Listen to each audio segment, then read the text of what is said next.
What's up, YouTube? This is Stasis here, and I am here with my friend Trinketi. Say Hello. hello. Hello, everyone. And today we're going to be talking about Yu-Gi-Oh! And we're just going to be playing along on a game that we both really thoroughly enjoy, and that's World of Warcraft. So hope you guys enjoy it. But basically, we're just going to talk about a whole bunch of different things today. Me and Trink both play WoW together, and we also play Yu-Gi-Oh! Together. And we both, enjoy a lot of the same stuff, so it's a really easy topic for us to talk about. Yep. And the first thing I want to mention to Trink is the current meta, and I wanted to ask him on his opinions on it. There are a lot of top decks out there right now that are doing really well, like Mythic Ruler, Geargia, Mermail are still holding in there. Bujins aren't appearing so much anymore, and Soulfire, a deck that I actually have been recently posting a lot of videos, or will be posting a lot of videos about on my YouTube channel, which is a very interesting deck. And Trink, you've been playing a lot of Geargia, right? Yeah, I've been hopping on the Gear hype train. I had a really good pun earlier and I just lost it. Um, but yeah, I've been playing a lot of Gear recently. The deck loops a lot. Like you really only have the one play, but that one play always will secure your game. It's like the So accelerator loop. It's like yeah, wind ups back in the day. It's ridiculous. Like accelerators your shark. It's so dumb. Like I hate it. it's I really it's I really just wish the deck would get honestly hit. Like, every single time I go to locals, I play against this one guy named Phil, and we'll be at Super Games, which is the place in oh, I don't want to say where, but it's a place where Patrick Hoban plays. He's a regular local there. We live in the same vicinity. Desmond Johnson plays along with him because they're, I guess they're teammates or something. But they'll go off and they'll play at the same locals as I. And there's this one guy that has always been Gear Gear, and we're always at table one together. I'll be playing my Mermos one day or something. Like, well, back in the day when I did play Mermos, he'd be there with his Gear Gear, and they would just go so ham, like turn one. Like, I remember we were in game three, about to go into time, complete playing at table one for top eight, and he turn one made two Gear Gear X and Abyss Roller, and then set three or something like that, and I was just like in awe scoop. because it's so stupid. Well, I didn't actually scoop because I opened up in my I went second, so because I won game two, and I actually opened up Dark Hole, which is the one out to it. So I was actually really happy about that. But I still ended up losing because I didn't have the combos in hand to keep up with his like deck's pace, which is so stupid that I can recover from such a hard field wipe such as a Dark Hole. Mm. What do you think about Mythic Rulers? Um, Do you play against much of them? Because I'm like a lot of people generally, I'm gonna be honest, do not play them on Dev Pro or Dueling Network as much as you would think. I've played probably 3 games against them. One of them was you, and the other two were two random people. Yeah, I Um, have a lot of experience with the deck, so if we ever wanted to practice, I definitely could show you some stuff about it. But go on. uh, the deck, it's okay. You don't really understand Mythic Rulers until you play against them. They have a very particular play style, which is very reminiscent of the old like actual Dragon Rulers, Yeah, and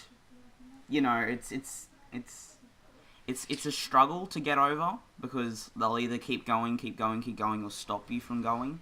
yeah, they have it's like, look at it this way: the +1 that they get off of each ruler every turn is just too much for most decks to handle. They really can't handle it. Hmm. So it's just really a pain. And like you said, they're a lot like the old school rulers, which is true. They used to just like add to hand and special constantly. And like now, like, and they had a lot of draw power too, but now they don't have so much of a special summon straight from the deck capability because the babies are gone, obviously. But they have draw power like is like no other. It's ridiculous. So it's really strong in that aspect. But Like Cards of Consonance, and then yes, the cards of consonants loop with like that you would discard Whitestone, add Blue Eyes, trade in. Just that's a +4, yeah, like, or +5 technically because you add the Blue Eyes. That's ridiculous. and you can So I still mean use that's that Blue Eyes later. Like it's not like when it's in the yeah, graveyard, it's gone. It's not yeah, even close. that Blue Eyes is extremely recyclable. You can keep banishing it, and then they also run the burial from a different dimension. I think it is. I forget all those like That burial spell card cards. that's like an equip card. No, no, no. They run No. the quick time. I forget what it's called right now because I've go through all of them. There's so many with the same similar names, but it's a quick time spell card. I'm pretty sure it's burial from a different dimension, and what it does is it just returns 5 or 3 banished cards from the banished zone to the graveyard. But the fact of the matter is this: is it's just really good.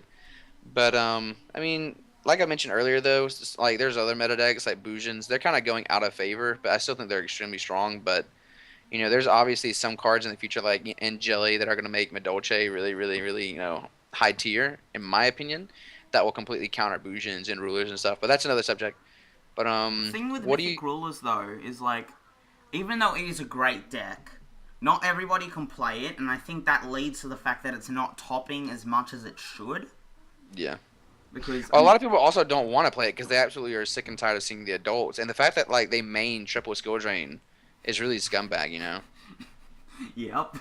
Like I don't even want to think about it. I was at a tournament at locals, and this one guy flipped over 7 skill drains in our entire match. Game one flipped over one. Game two flipped over all three of his in his deck, and then game three flipped over all three in his deck. And I'm playing Madolche. I'm like, oh my god, like I couldn't handle it. I was actually really upset about it because like that's just it just takes 0 skill to do that. Yeah, I But heard I about mean, it. yeah, I'm pretty sure everyone did because I was very livid. But what do you think about Mermels? Do you still, now that Patrick Hoban no longer plays them, because he has this rule, in case anyone out there doesn't know, Patrick Hoban has a rule that he would never take a deck to a tournament that he does not believe to be the best deck of the format. And recently at ARG Richmond, he showed up with Mythic Rulers. So I guess everyone's assuming that he is like saying that's the best deck of the format now. But yeah, what do you think about Mermels, Trink? Um, I'm just gonna call it water because that's what I'm used to calling it. Yeah, Water really, I don't see enough of it anymore, and you really don't. I really don't.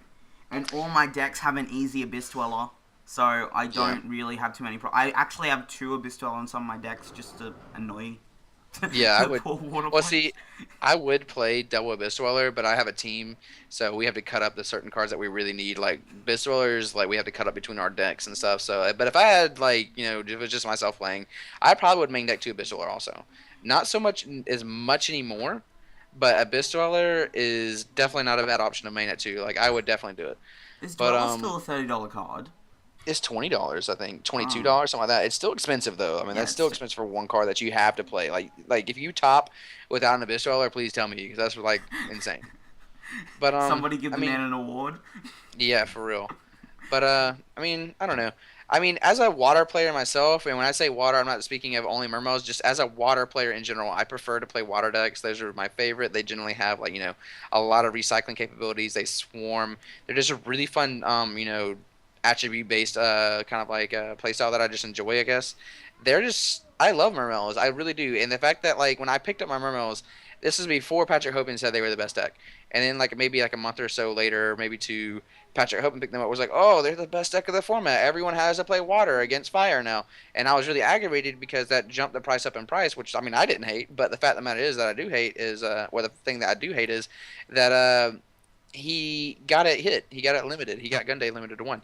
And everyone at that time was playing Gunday at 2, and I said that she was amazing at 3. But I don't know. I guess it just aggravates me that I pick up a deck and then Patrick Hoban goes off and breaks it and makes it takes it to the point where I have to get rid of it, which I think anyone can honestly say would be it's always frustrating to pick up a deck and have to drop it soon after because of something stupid. I bet you weren't complaining when you plus like $50 on it though. Oh, I didn't. Well, I didn't plus $50 on it. I plus 200 on it, 230. Sorry, But 230. yeah, 230. That's a big difference. But I didn't have to pay for the deck. My college paid for it for me, so I'm not complaining on that one. Nope. Okay, so what about our next topic? I guess you can call it, it's quote unquote called Dark Horse meta. It's like the, or I think that's what you would call it. It's basically decks that you know are meta, but are hoping slash not expecting to bump into at a tournament. Like for instance, Harpies, Madolche, Evil Swarm, and Infernity. Those are all on 4 really big, like kind of decks that you would not expect to bump into that can really, really, really cause you to, Just ruin your day. yeah, it will make you it can cause you to not top. And I actually have personal experience with this, where I showed up with a with my YuGiOh Gigas OTK during Spellbook and Dragon format, and I lost on a Madolche player, a Dragon player, and a Spellbook player. Which the Spellbook and the Dragon matchups I was comfortable with, and I was expecting. But the Madolche matchup I was not expecting at all, and I got completely like wrecked. We went into game 3, but I still lost, and that was actually what kept me from getting my invite at nationals. I went X3 that day, out of 9 rounds, and if I would have beaten the Madolche player, I would have went X2 and got my top 32 invite because there were 500 plus people there competing, and I have personal experience with losing to something like that. So, what are your opinions on some of those decks like Harpies, Madolche, Evil Swarm, and Infernity? Do you have any opinions Hmm. on them? I kind of treat Harpies the same way I treat Blackwings, which is like They do the exact same thing. They have Icarus attack, and they have their little like I actually can't remember the card, but they both have like the same cards that they can work off that are their staples. They both pop your back row, and then try and go hard, and they both have a lot of summoning capabilities. I think the thing with Harpies though is that a lot of people take for granted like you can put their grade to the deck, right? And then they have that one spell card that you flip it. Is it a spell or I don't know if it's a spell or a trap. You flip Well, it what over. deck is it? The Harpy deck or the Blackwing deck? Harpies. Spell cards, the field spell. No. The one that they flip over and then they just target as many Harpies as they want. It's like Oh, Soulfire for Harpies. it's Hysteric Party. My teammate plays Hysteric is Parties. Casey. Yeah, Casey plays Harpies, and like I cannot tell you how many times he has flipped over Hysteric Party, and it's like I cannot tell you one game where he flipped over Hysteric Party and he lost. I think every single time he's ever resolved Hysteric Party, he's won. Yeah, It's really dumb. It really it's return from a different dimension for Harpies that you don't require. That doesn't require you to banish them, which is really dumb. I mean, and it it's doesn't a negate their card that, effects or like, anything. It's a card that nobody expects. Like you don't actually Yeah. plan for it.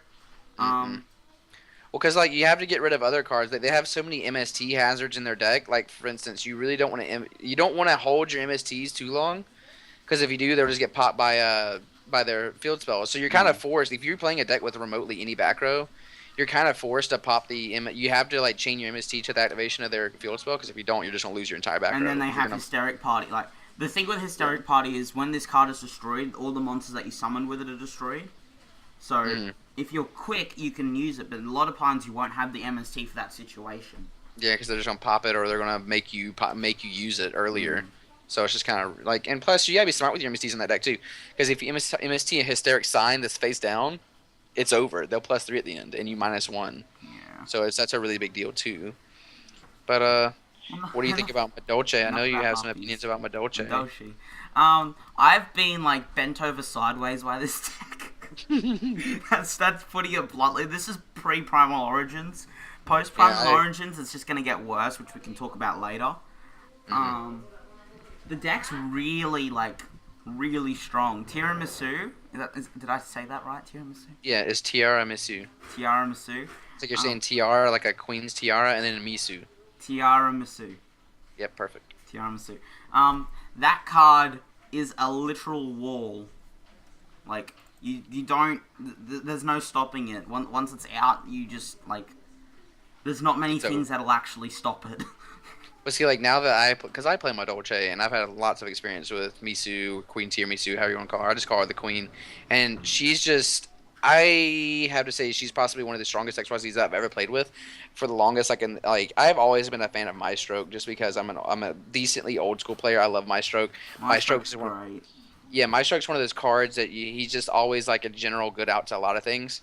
But Tiramisu, she doesn't target, and she shuffles back into your opponent's deck. And if you have the Chateau ticket loop, you add them back to your hand, and then you +1. So you're going to +3 while they neg like 2. So like you're and she gets over +3, Leo as well. Yeah, because since she doesn't target, you +3, and they neg 2.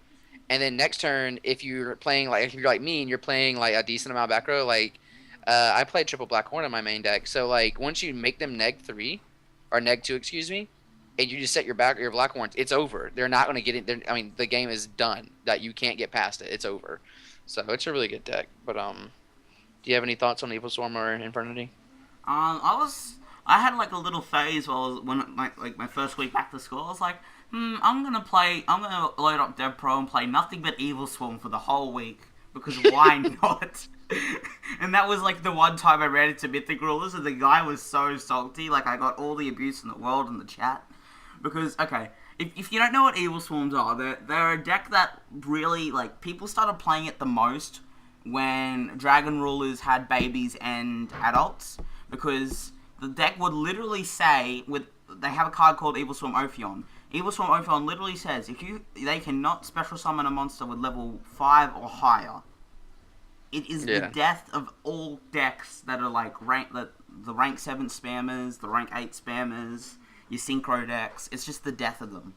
Like, yeah, they're actually going in. Like, they're not that huge of a deal. You would expect them. All right. So basically, what happened is whenever Macro Rabbit got hit, because that was basically like the standard anti-meta deck over in the United States at least, and I don't know how about OCG back then.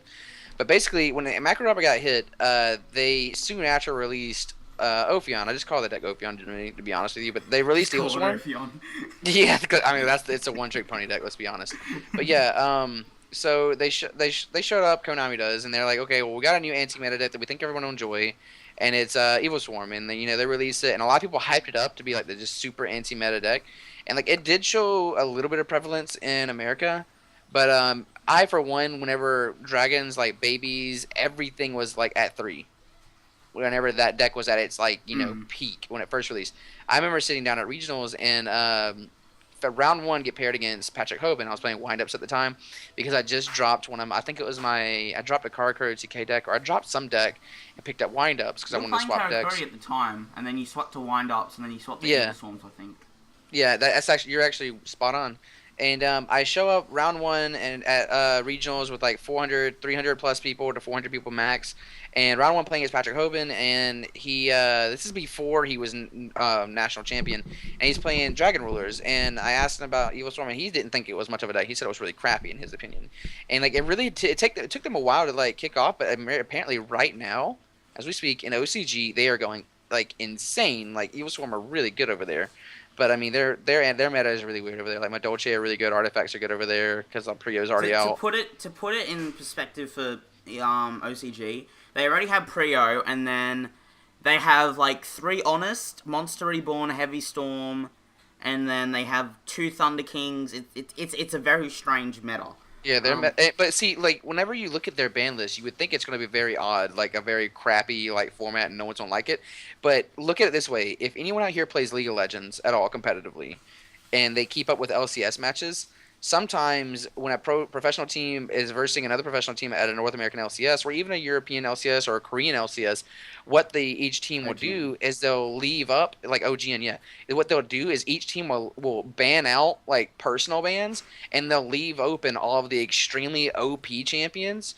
And what that does is like, okay, well, we'll let one team pick all the OP champions, and the other team will just pick all the other OP champions, and we'll just have a battle of OP champions. So and that's kind of what OCG is doing right now. They have a whole bunch of like really busted cards like Monster Reborn and Heavy Storm and like Gore's at 2 and like Thunder and like Dad at 2 and stuff. So like since you would think at first impression, oh well, since they have some of these busted broken cards at like multiples, the format's gonna be stale or dumb or just boring. But it's actually really not. Like it's very interesting because each player has busted cards. So it's like it's really actually cool. I would like to try it sometime, but. And I got other stuff to worry about in North America.